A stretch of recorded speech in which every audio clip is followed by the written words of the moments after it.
নিকুঞ্জপুর নামে একটি গ্রাম ছিল। সেই গ্রামের প্রকৃতি ছিল খুবই সুন্দর এবং মনোরম। সেই গ্রামের মানুষ ছিল খুবই সরল এবং সাদাসিধে মনের মানুষ। তারা সারা বছর কৃষি জীবিকার উপর নির্ভরশীল থাকত। হঠাৎ এক বছর গ্রামে প্রবল খরা দেখা দেয়। গ্রামের পুকুর খালের জল সব শুকিয়ে যায়। গ্রামের প্রতিটা মানুষের উপর দুর্দিন নেমে আসে। ওই গ্রামেরই একজন কৃষক, নাম ছিল নরেন। ঘরে খাবার না থাকার কারণে তাদের জীবনেও দুর্ভোগ নেমে আসে। কি গো, এইরকম ভাবে আর কতদিন চলবে? পাশের মুদির দোকান তো আর ধার দেনা কিছুই দিচ্ছে না। একে খরা দেখা দিয়েছে, চাষবাসের এই অবস্থা, তার উপর আবার ঘরে খাবার বলতে কিছুই নেই। যা আছে তা টেনে টুনে এক বেলাই চলবে। বলি, এবার তো আমরা না খেতে পেয়ে মারা যাবো গো।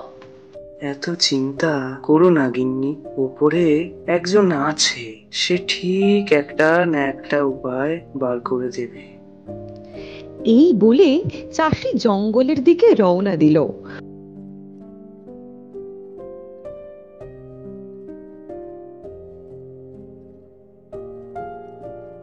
অনেকটা পথ যাওয়ার পর নরেন গভীর জঙ্গলের মধ্যে একটা কুটির দেখতে পায়।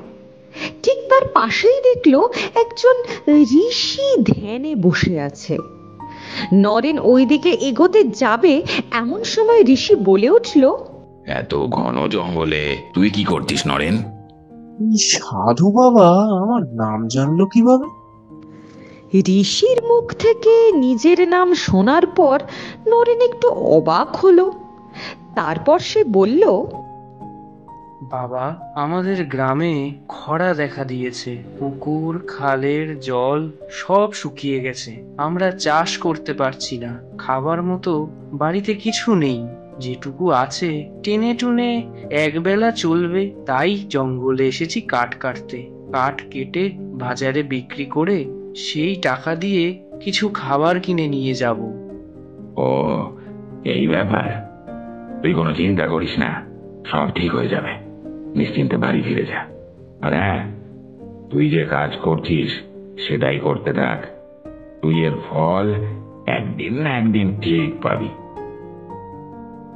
ঋষির মুখ থেকে এই সব কথা শোনার পর নরেন আর কোনো কথা না বাড়িয়ে সেখান থেকে বাড়ির পথে রওনা দিল।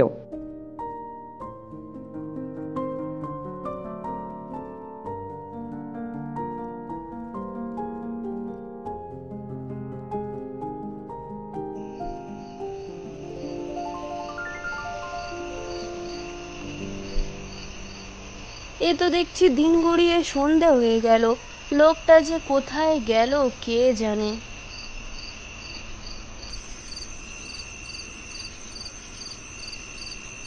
এ তো দেখছি বাড়ি না যেতে যেতেই অন্ধকার হয়ে গেল। ওদিকে গিন্নি খুব চিন্তা করছে। যাই, আমি বরং তাড়াতাড়ি বাড়ি যাই।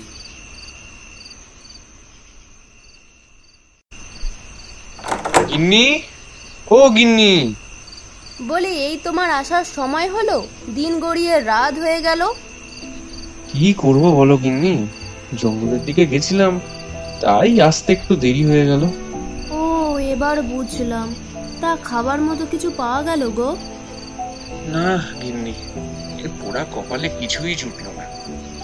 দেখি কাল একবার জমির দিকে গিয়ে যদি কিছু করা যায়।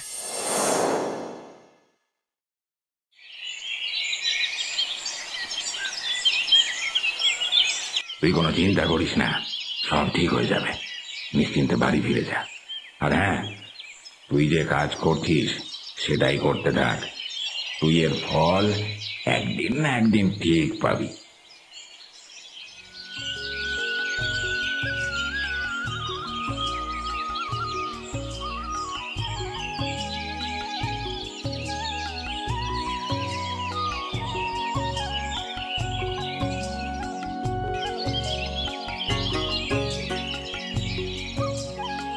কই রে নরেন, এত রোদের মধ্যে কোথায় চললি বাছা? এই একটু জমির দিকে যাচ্ছি দাদু, দেখি যদি কিছু করা যায়।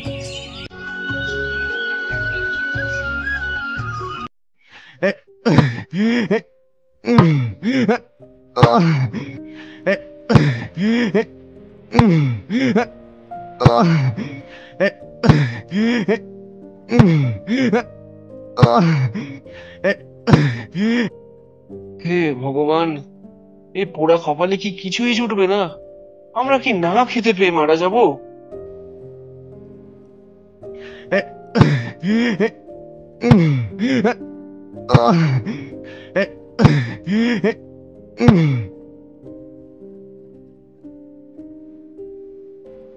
এটা আবার কি? দেখি তো।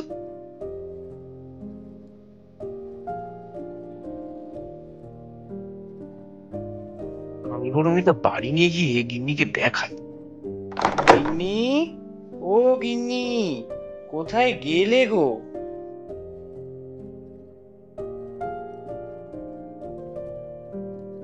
কি গো, এত তাড়াতাড়ি চলে এলে যে? এই তো একটু আগে গেলে। এই দেখো গিন্নি, মাটি ঘুরতে ঘুরতে এটা পেলাম। হ্যাঁ গো, এটা তো একটা কলসি। হ্যাঁ গিন্নি, এটা কলসি, কিন্তু দেখতে পাচ্ছ না এর মুখটা বাঁধা। ও হ্যাঁ হ্যাঁ, এটা তো এতক্ষণ মাথায় আসেনি। চলো গিন্নি, খুলে দেখি এটার মধ্যে কি আছে। হ্যাঁ চলো চলো।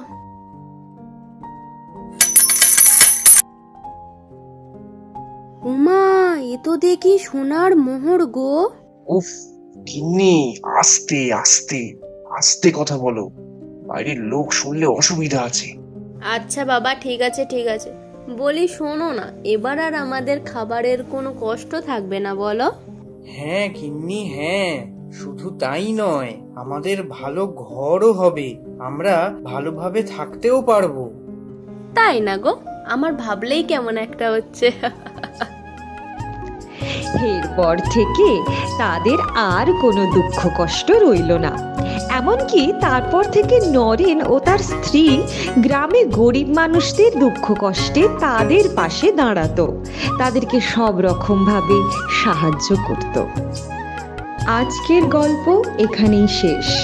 পরবর্তী গল্প দেখার জন্য আমাদের চ্যানেলটাকে সাবস্ক্রাইব করুন।